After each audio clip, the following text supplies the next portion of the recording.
नमस्कार, स्पोर्ट्स 9 में आप सभी का स्वागत है। मैं हूं शिवेंद्र, मेरे साथ हैं मेरे सहयोगी आयुष और साथ ही साथ अब भारतीय टीम का जो अगला मिशन है चैंपियंस ट्रॉफी, इस मुद्दे पर हम बातचीत करेंगे। भारतीय टीम टी20 सीरीज में बड़े ही धमाकेदार अंदाज में जीती है, 4-1 से इंग्लैंड को धोया है और आखिरी मैच में तो जिस मार्जिन से धोया है उस पर भी बातचीत करेंगे और उसके पीछे कोच गौतम गंभीर ने जो लॉजिक रखा है या जो स्ट्रैटेजी बताई है उस पर भी बातचीत करेंगे। लेकिन शुरुआत आपको बता देते हैं कि अगले मिशन के लिए भारतीय टीम अब तैयार है, नागपुर पहुंचने वाली है भारतीय टीम और साथ ही साथ जो 6 तारीख से वनडे सीरीज शुरू होने वाली है, अपडेट दिखा दें। 6 तारीख से इंग्लैंड के खिलाफ वनडे सीरीज जो है वो शुरू होगी। नागपुर में ही सीरीज का पहला मैच खेला जाना है। उसके बाद 9 तारीख को कटक में और 12 तारीख को अहमदाबाद में सीरीज के बाकी 2 बचे वनडे मैचेस खेले जाएंगे। टी20 सीरीज में 4-1 से मिली धमाकेदार जीत का कुछ ना कुछ कॉन्फिडेंस इस सीरीज में भी देखने को मिलेगा। हालांकि लगभग आधी टीम जो है आपको बदली हुई दिखाई देगी क्योंकि ये वनडे फॉर्मेट है और हम अभी टी20 फॉर्मेट खेल कर आ रहे हैं। लेकिन लिहाज से इंपॉर्टेंट है ये सीरीज चैंपियंस ट्रॉफी के और इसीलिए शायद इस 3 मैचेस को आप कतई मतलब गंभीरता से लेना चाहेंगे और हर उस खिलाड़ी पर नजर रहेगी जिस पर पिछले दिनों आउट ऑफ फॉर्म जो खिलाड़ी रहे हैं, जिसमें रोहित शर्मा हैं, विराट कोहली हैं, रणजी ट्रॉफी भी गए खेलने, लेकिन वहां पे कुछ नहीं हुआ। तो सीरीज है भले ही 3 मैच की, लेकिन है बहुत इंपॉर्टेंट। इसी को लेकर बातचीत की शुरुआत करते हैं। आयुष, आपके पास चैंपियंस ट्रॉफी वनडे फॉर्मेट का टूर्नामेंट है, मिनी वर्ल्ड कप है एक तरीके से। जैसे ही लिमिटेड ओवर्स की बात आती है, भारतीय टीम का एक रेपुटेशन है भाई, आप वनडे वर्ल्ड कप के भी फाइनल में गए थे और फाइनल में भी आप बगैर किसी हार के गए थे और ऑस्ट्रेलिया से हारने के बाद भी लोगों ने कहा कि भाई ये टीम जो है वो डिजर्व करती थी जीतना। एक दिन खराब था, उसी दिन मामला गड़बड़ हो गया।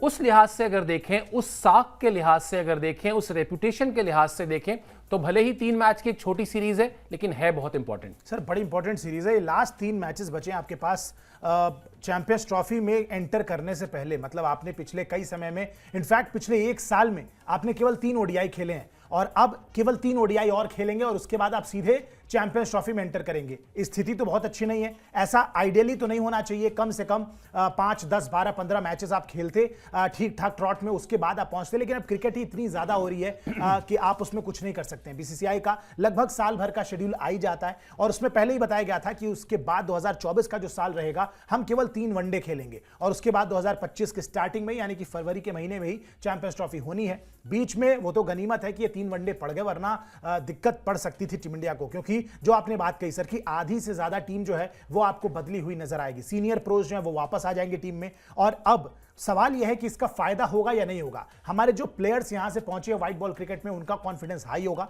क्योंकि पहले जो मैचेस खेले हमने वो अच्छे नोट पे हमने फिनिश किए हैं, अगर श्रीलंका वाली सीरीज को छोड़ दिया जाए तो। लेकिन उसके अलावा इंग्लैंड की जो टीम होगी वो मोर और लेस सेम टीम ही रहने वाली है, उसमें ज्यादा बदलाव नजर नहीं आएगा और वो खिलाड़ी जो है वो थोड़े से डिमोटिवेटेड होंगे। क्यों? क्योंकि 4-1 से टी20 सीरीज उन्होंने गंवा दी है और यहां पे हमारे प्लेयर्स बहुत कॉन्फिडेंस में हाई नहीं है, लेकिन फायदा जरूर होगा क्योंकि हम खेलेंगे as a team India only और एज टीम इंडिया हमने 4-1 से इंग्लैंड को हराया टी20 फॉर्मेट में। इसीलिए इसी चीज का एडवांटेज और कॉन्फिडेंस जो है वो टीम इंडिया के प्लेयर्स में जाहिर बात है कि रहने वाला है। दूसरी चीज, जब 2023 वर्ल्ड कप में आखिरी बार दोनों टीमों की भिड़ंत हुई, किस तरीके से इसी इंडियन विकेट्स पे इंग्लैंड की टीम को धराशायी किया था हमने, पूरी दुनिया ने देखा था। तो कहीं ना कहीं वो चीज जो नॉस्टैल्जिया है या आप कह ले कि 4-1 से सीरीज जीत का जो कॉन्फिडेंस है, वो सारी चीजें ओवरऑल सर टीम इंडिया को इंपैक्ट करेंगी। और कई बार क्या होता है कि हम जितना पॉजिटिव में नहीं है, इंग्लैंड की टीम शायद उतना नेगेटिव में जा चुकी है, कॉन्फिडेंस डाउन हो चुका होगा 4-1 से सीरीज हार के बाद। तो कहीं ना कहीं एडवांटेज हमारे पास रहेगा, भले हमारी आधी टीम बदल जाए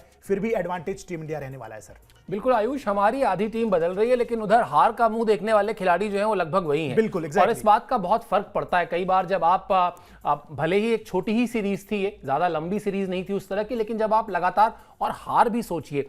मैं सुबह के शो में कह रहा था कि भाई 2 चीजें बड़ी बचपन से कही जाती हैं, एक first impression is last impression और एक अंत भला तो सब भला। यहां first impression is last impression क्या रहा?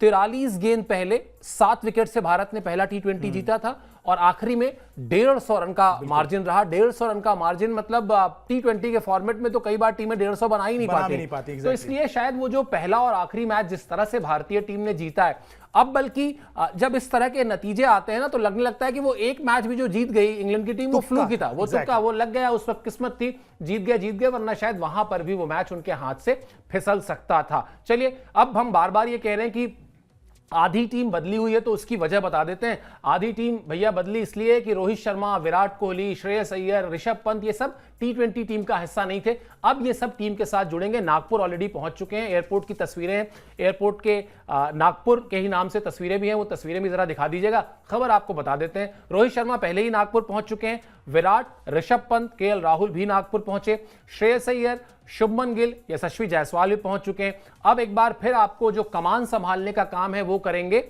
रोहित शर्मा, और मंगलवार को टीम इंडिया अभी तक जो तय है उसके हिसाब से 99.99% मंगलवार को आपको ये टीम आपस में कम से कम मैदान पर एक साथ उतरते दिखाई देगी, ताकि वो जो कुछ दिनों का गैप रहा है, फॉर्मेट थोड़ा सा बदला है, खिलाड़ियों के रोल थोड़े से बदले हैं। कई बार एक खिलाड़ी एक फॉर्मेट में किसी दूसरे रोल में होता है और दूसरे फॉर्मेट में दूसरे रोल में, तो कुल मिलाजुलाकर एक जो आपस में मेल जोल के लिए जो पहला दिन होता है वो अगर इंपॉर्टेंट दिन है, वो दिन जो है वो मंगलवार का है मेरे ख्याल से। टीम और इधर से जो टीम अभी मुंबई में जीती है वो भी पहुंची रही है। तो कुल मिलाजुलाकर एक पहला नेट सेशन जो है वो बहुत इंटेंस, आप नेट सेशन मत मानिए, लेकिन उसको ये मानिए कि हाँ भाई, hi hello how are you type का नेट सेशन देखने को मिलेगा। Kind of ice breaking session वैसे तो होना नहीं चाहिए क्योंकि खिलाड़ी एक दूसरे को बहुत सालों से जानते हैं, लेकिन सर मेरा भी बड़ा एक इंटरेस्टिंग सवाल होगा आपसे कि बॉर्डर गावस्कर ट्रॉफी में हम हारे और बुरी तरीके से हमारी फजीहत हुई, टीम के ड्रेसिंग रूम से रिलेटेड बहुत सारी बातें निकल के सामने आई। ऐसा लगा कि यार टीम में चीजें ठीक नहीं चल रही हैं। उसके बाद बीच में एक ब्रेक आता है, खिलाड़ी इधर उधर चले जाते हैं, कोई किसी रणजी के लिए खेल रहा है, कोई किसी टीम के लिए खेल रहा है। उसके बाद अब दोबारा से व्हाइट बॉल में रीग्रुप कर रहे हैं, फॉर्मेट अलग है लेकिन चेहरे तो वही हैं। ऐसे में क्या माइंडसेट होता होगा सर जब रीग्रुप करते होंगे? क्या एक दूसरे से कैसे बातें हो रही होंगी कि यार पुरानी सीरीज की क्या बातें करते हैं या आने वाली सीरीज की बात करते हैं, या नॉर्मल मैच से रिलेटेड बातें नहीं करते हैं और क्या चल रहा है तुम्हारी जिंदगी में, क्या चल रहा है, इस तरीके की बात? मतलब क्या माइंडसेट क्या होता है खिलाड़ियों का जब एक हार के बाद दोबारा से एक रीग्रुप करना होता है नई सीरीज के लिए? मैं सही बताऊं तो मीडिया वालों का बहुत मजाक बनाते हैं, ये तो मैं बता सकता हूं। मतलब और अब तो क्या है कि पहले तो, जब मैं कई बार कह भी चुका हूं कि पहले तो क्या था कि आपने कहा कि साहब मुझे ये 3 अखबार नहीं पढ़ने, आपने मना कर दिया होटल को कि मुझे नहीं चाहिए 3 अखबार या मुझे अखबार ही नहीं चाहिए, तो आप अखबार से कट ऑफ हो गए। आपने कहा साहब टीवी चैनल नहीं देखना है, टीवी चैनल क्रिटिसाइज करता है और बेवजह क्रिटिसाइज करता है, नहीं देखना है, कर दिया आपने। अब तो सब कुछ फोन में है, ठीक है, अब तो आपके फोन में आ रहा है अलग अलग मीडिया में क्या लिखा गया है, कौन सा वीडियो है, किसमें किसको क्या बताया गया है, तो सब आपस में एक दूसरे को बहुत छेड़ते हैं कि तेरे लिए वो ऐसा कह रहा था, तू ये गलती कर रहा है, तू वो गलती कर रहा है, और हद दर्जे का मजाक उड़ाते हैं। बल्कि एक बार मुझे याद है, मेरे एक मित्र हैं, उनकी किताब का लॉन्च था, वो धोनी थे उसमें, तो मैंने उनसे पूछ लिया था ये सवाल कि आप लोग का जो ये मीडिया से लव एंड हेट का रिलेशनशिप है, तो वो हंसने लगे। उन्होंने कहा नहीं ऐसा नहीं है कि सबसे है, कुछ लोगों से है। और फिर आपको जानकर ताज्जुब होगा कि धोनी जबकि कैप्टन थे, उन्होंने 3-4 हमारे जर्नलिस्टों की नकल करके दिखाई, नाम नहीं लिया। उन्होंने कहा कि देखिए मैं अब सवाल मैं करूंगा और आप लोग पहचान लेंगे। तो उन्होंने कहा कि जैसे एक जर्नलिस्ट है, उनका कोई भी किसी भी बार में एक सवाल होता ही नहीं है, उनके 2 सवाल होते हैं, ठीक है, और हम लोग को तुरंत समझ में आ गया किसकी बात हो रही है। फिर उन्होंने कहा कि एक आपके साथ जर्नलिस्ट है जो जब सवाल पूछने आने वाले होते हैं उनके पास, तो उससे पहले उनकी नाक फूलने लगती है। तो इतना क्लोज ऑब्जर्वेशन होता था महेंद्र सिंह धोनी का। तो ये खिलाड़ी, ये सब आपस में बहुत मौज मस्ती करने वाले फन लविंग खिलाड़ी है, ठीक है। हार जाए तो वो थोड़ी देर के लिए चेहरे पर मायूसी रहती है, लगता है कि हार गए, लेकिन इनको कमबैक करना आता है। इनको पता है कि कैसे अपने आप पर भरोसा रख के आप इस हार के दलदल से बाहर निकलते हैं और ज्यादा देर तक सीरियस नहीं रह सकते। आप, मैं यकीन बता रहा हूं, मतलब मुझे तो वीरेंद्र सहवाग, हरभजन सिंह, युवराज सिंह वाला लॉट याद आ गया। इतनी खिंचाई होती थी इन लोगों की आपस में एक दूसरे को मौज मस्ती करने में। पता चला प्रवीण कुमार जो है वो श्रीलंका में स्विमिंग पूल में स्विमिंग कर रहे हैं और सुरेश रैना उनसे कह रहे हैं कि अपनी चेन उतार दे, बड़ी मोटी चेन पहनते थे वो, वरना अगर पानी में गिर गई तो कहां जाएगी। तो पीके अपनी चेन उतार रहे हैं, तो पीके की चेन लेके रहना कह रहा है इतना भारी तो मेरा हेलमेट है जितनी इसकी चेन है। तो वो कुल मिला जुलाकर हार जीत और उन सब के साथ साथ जो उनकी मौज मस्ती होती है ना भाई, वो एक फैमिली है। वो साल में आप ये सोचिए ना कि साल में जितना समय वो अपने परिवार के साथ रहते हैं उससे कहीं ज्यादा समय वो खिलाड़ी आपस में एक दूसरे के साथ रहते हैं। तो बहुत ज्यादा टेंस माहौल बना के और दूसरों से एक दूसरे से नजरें छिपा के या चुरा के आप रह भी नहीं सकते। तो इसलिए भी शायद ये जो बॉन्डिंग है, ये बॉन्डिंग ही जरूरी है। हेलो हाउ आर यू, और कौन सी फिल्म देखी, कौन सी वेब सीरीज देखी, सब कुछ डिस्कस होता है, ये मैं आपको बता सकता हूं। चलिए खैर, अब आपको एक फटाफट एक बार टीम भी दिखा देते हैं कि टीम है क्या, कितनी बदल जाएगी T20 से वनडे की टीम। वनडे टीम दिखा दीजिए। रोहित शर्मा आ गए साहब, हमारे कप्तान साहब देखिए, जर्सी का रंग ही देखिए क्या बड़ा शानदार सा है। उसके बाद शुभमन गिल, श्रेयस अय्यर, यशस्वी जायसवाल, विराट कोहली, ऋषभ पंत, केएल राहुल, रविंद्र जडेजा, हार्दिक पांड्या, अक्षर पटेल, वॉशिंगटन सुंदर, अर्शदीप सिंह, हर्षित राणा, मोहम्मद शमी। ये भी बड़ा इंटरेस्टिंग है कि स्क्रीन के जो दो हिस्से हैं अगर आप देखें आयुष, तो एक तरफ सारे नए खिलाड़ी दिखाई दे रहे हैं जो टीम में अब नए सिरे से जुड़ेंगे, दूसरी तरफ वो सारे खिलाड़ी हैं जो T20 से आ रहे हैं। भाई उधर हार्दिक पांड्या है, अक्षर पटेल, वॉशिंगटन सुंदर, अर्शदीप सिंह, हर्षित राणा, मोहम्मद शमी, ये सारे T20 फॉर्मेट। हमने ऐसा जानबूझ के नहीं बनाया, ऐसे नाम था, ऐसे दिया है, वो अभी मैंने नोटिस किया। और इधर आप आ जाएं, शुभमन गिल रणजी ट्रॉफी खेल कर आ रहे हैं, श्रेयस अय्यर रणजी ट्रॉफी खेल कर आ रहे हैं, यशस्वी जायसवाल रणजी ट्रॉफी खेल कर आ रहे हैं, विराट कोहली रणजी ट्रॉफी खेल कर आ रहे हैं, ऋषभ पंत रणजी ट्रॉफी खेल कर आ रहे हैं, केएल राहुल रणजी ट्रॉफी खेल कर आ रहे हैं, जडेजा रणजी ट्रॉफी खेल कर आ रहे हैं, और बीच में रोहित शर्मा भी रणजी ट्रॉफी खेल कर आ रहे हैं। तो बड़ा मतलब संयोग है। आज हमारी ग्राफिक्स टीम भी बड़ी अलाइंड नजर हाँ बिल्कुल अलग से नजर आ रही है। चलिए खैर, तो ये जो आपकी स्क्रीन पर मेरी तरफ तो दाहिनी तरफ है, आपकी तरफ शायद बाईं तरफ हो क्योंकि आप हमको देख रहे होंगे। तो मेरी दाहिनी तरफ जो टीम के नाम है वो सारे वो खिलाड़ी हैं जो T20 सीरीज का हिस्सा थे, बाईं तरफ सारे नए खिलाड़ी हैं। लेकिन जो इसको देखकर आयुष, जो ऑन अ सीरियस नोट जो बात होगी वो यही होगी कि सारे खिलाड़ी इसमें से रणजी ट्रॉफी खेल कर आ रहे हैं। रन रोहित शर्मा से भी नहीं बने, रन विराट कोहली से भी नहीं बने। इन दो खिलाड़ियों का, और मतलब रणजी ट्रॉफी खेलने का मकसद ये नहीं था कि रन बन ही जाएंगे। आप खेलने गए थे कि नहीं साहब हम खेल रहे हैं, हम अपने आप को थोड़ा सा मांझने की कोशिश करते हैं, तराशने की कोशिश करते हैं, लेकिन वो कोशिश कामयाब नहीं हुई। अब जो चैंपियंस ट्रॉफी की मुहिम है, मतलब ये जो 3 मैचेस हैं वो तो ठीक है, लेकिन जो चैंपियंस ट्रॉफी में हम लगातार ये बात कर रहे हैं कि भाई इन दोनों खिलाड़ियों का चलना बहुत जरूरी है। उस लिहाज से अगर देखा जाए तो जितनी इंपॉर्टेंट ये सीरीज पूरी टीम के लिए है या भारतीय टीम के लिए कहा जाए, उतनी ही इंपॉर्टेंट ये 3 मैचेस इन दोनों खिलाड़ियों के लिए रहने वाले बिल्कुल बिल्कुल रहने वाले हैं सर, इसमें तो कोई दो राय है ही नहीं।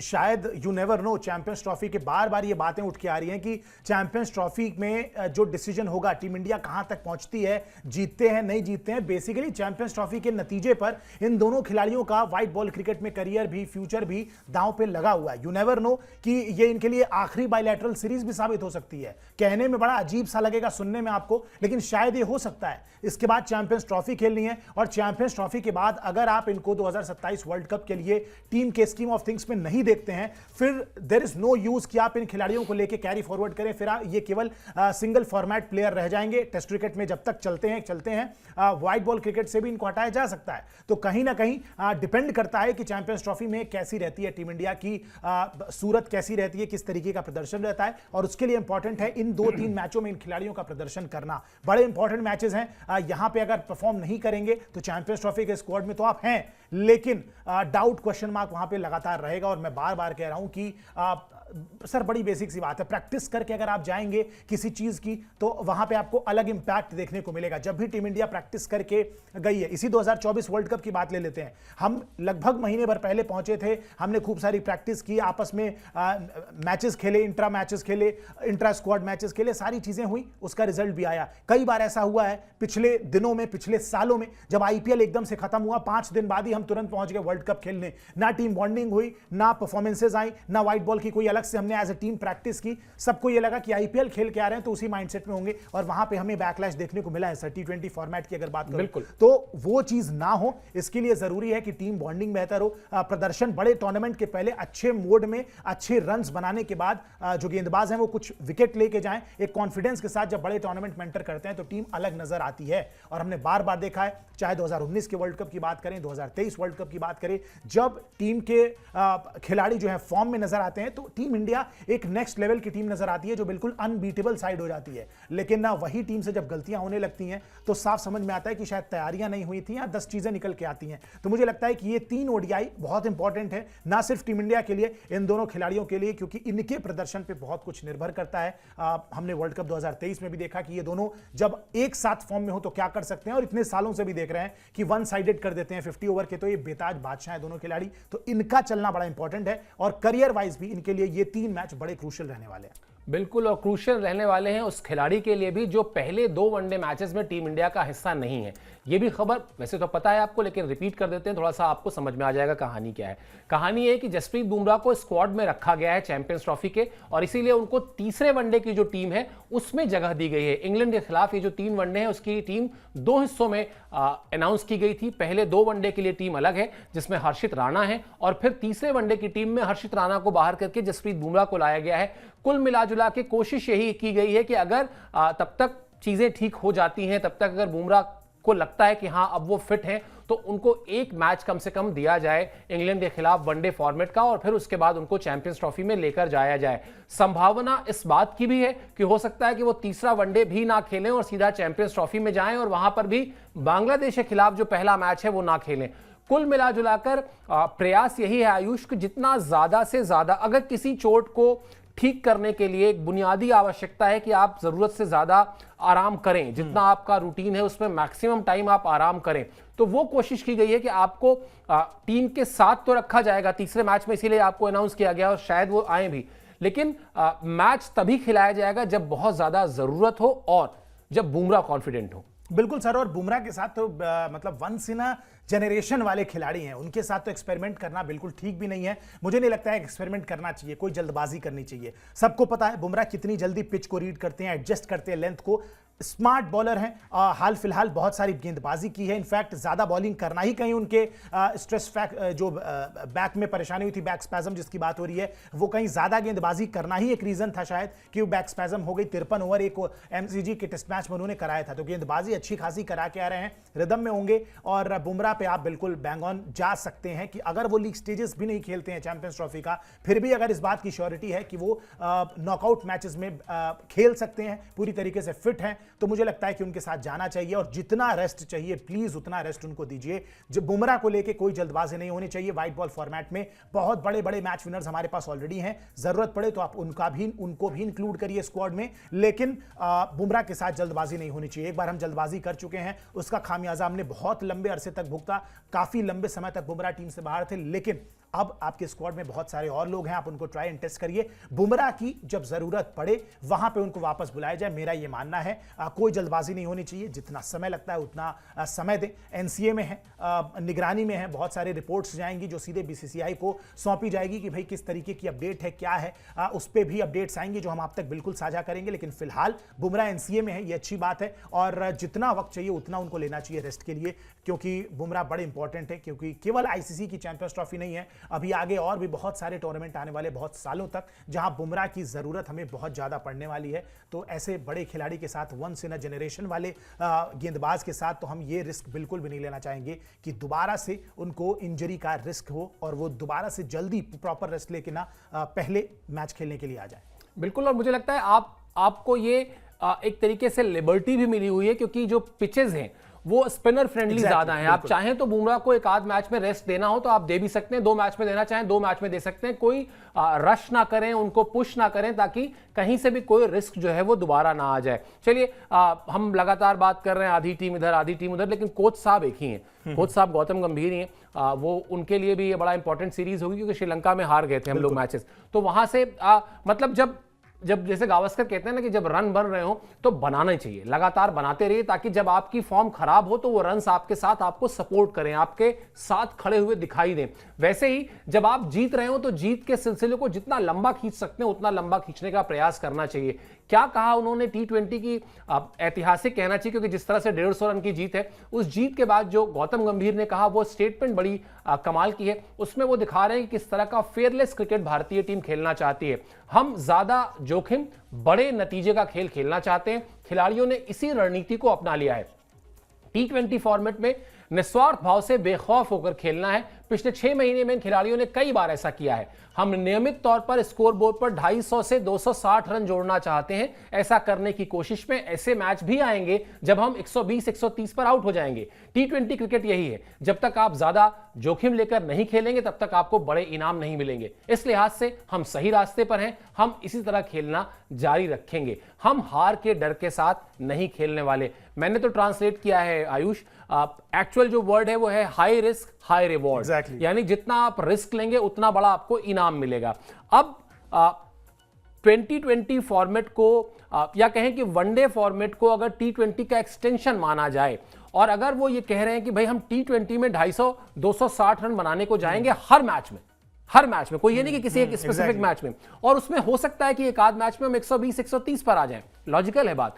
लेकिन फिर यही अप्रोच वनडे में भी होगा, यानी आपको अगर ये टीम वनडे सीरीज में 380 400 के आसपास का टारगेट करके बल्लेबाजी करते हुए दिखाई दे। और वो जो दो शब्द उन्होंने इस्तेमाल किए, एक निस्वार्थ, दूसरा बेखौफ, तो यही मतलब T20 का फॉर्मेट का एक्सटेंशन है वनडे। अगर यही अप्रोच रहा तो मतलब मुझे बाकी चीज की तो परवाह नहीं है, लेकिन यह जरूर है कि दर्शकों को बड़ा मजा आने वाला है। सर दर्शकों को मजा आएगा, लेकिन मेरा कंसर्न वही है कि फिर हम इंग्लैंड वाली टीम के अप्रोच पे ना चले जाएं, जैसा उनके साथ वनडे वर्ल्ड कप में हुआ। जब इंडिया में 2023 में वर्ल्ड कप हुआ, चले तो 350-400 रन बना देंगे, और अगर नहीं चले तो फिर ये टीम 120-30-150 रन पे ऑल आउट हो जा रही थी। वो अप्रोच नहीं होना चाहिए।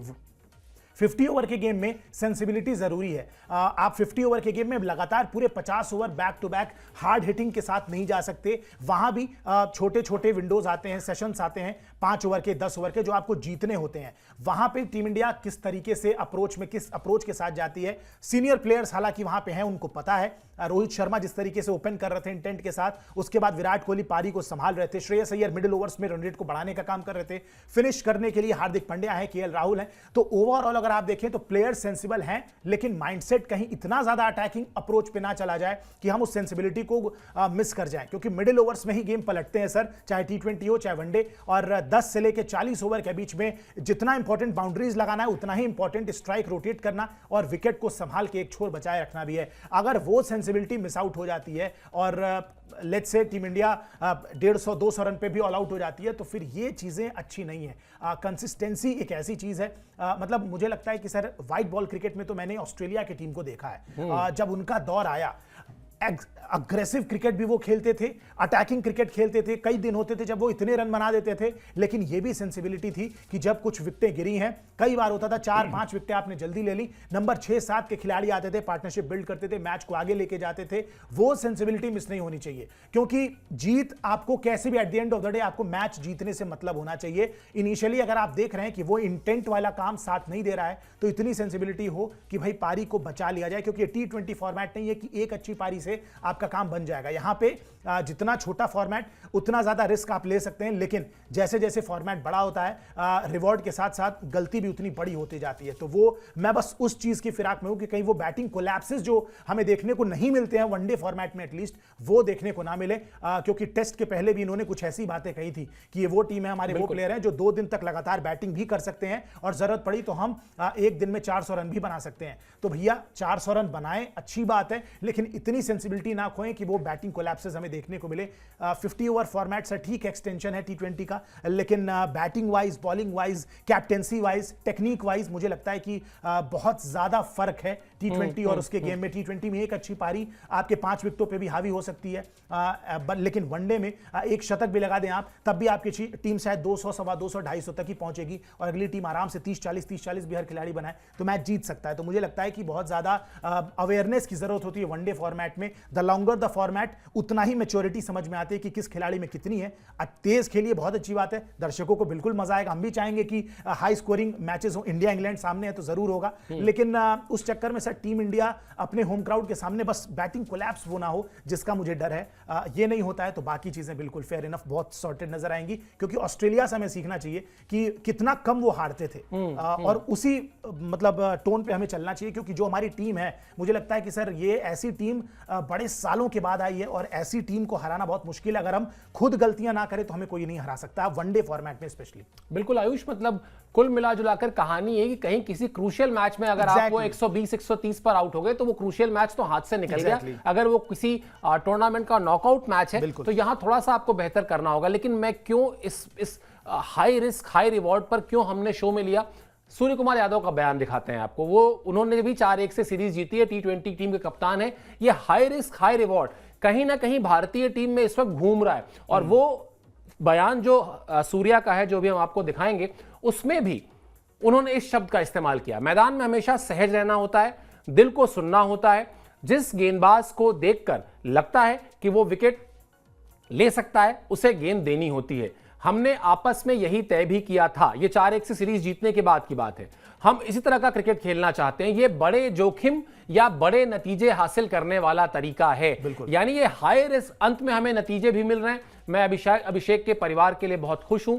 वरुण की मेहनत भी रंग लाई, ये कहा था सूर्या ने 4-1 से जीतने के बाद। तो वो हाई रिस्क हाई रिवॉर्ड ना कहीं भारतीय टीम में इस वक्त ये नैरेटिव चल रहा है। अब वो नैरेटिव T20 के लिए तक तो ठीक है, लेकिन T20 के बाद जब हम 50 ओवर के फॉर्मेट में जाते हैं तो जो बड़े विस्तार से भी आयुष ने समझाया कि वहां पर आपको इस अप्रोच के साथ साथ मैच अवेयरनेस भी रखनी होगी। आप कुछ मैचेस में जरूर इस अप्रोच के साथ जा सकते हैं, लेकिन आप हर मैच में अगर इस अप्रोच के साथ जाएंगे तो कभी आपको लेने के देने भी पड़ जाएंगे। बेहतर होगा मैचेस के हिसाब से, अपनी विरोधी टीम के हिसाब से, अपने बल्लेबाजों की फॉर्म के लिहाज से, पिच के लिहाज से, मौसम के लिहाज से, यानी वो जितने एस्पेक्ट्स होते हैं, जितने फैक्टर्स होते हैं एक मैच में, उन सबको देख लें, फिर इस फॉर्मूले को अपनाएं। ऐसा ना हो कि हर जगह पर आप यही फॉर्मूला लगा दें कि हाई रिस्क हाई रिवॉर्ड, तो पता चला कि हर बार वो रिस्क रहा, रिवॉर्ड जो है वो गायब ही हो गया। चलिए, खैर, रहेगी हमारी सीरीज पर नजर। भारतीय टीम जो नेट प्रैक्टिस में जो कुछ करेगी, जिस तरह के वहां से संकेत मिलेंगे, किस तरह का यहां पर प्लेइंग 11 होने वाला है,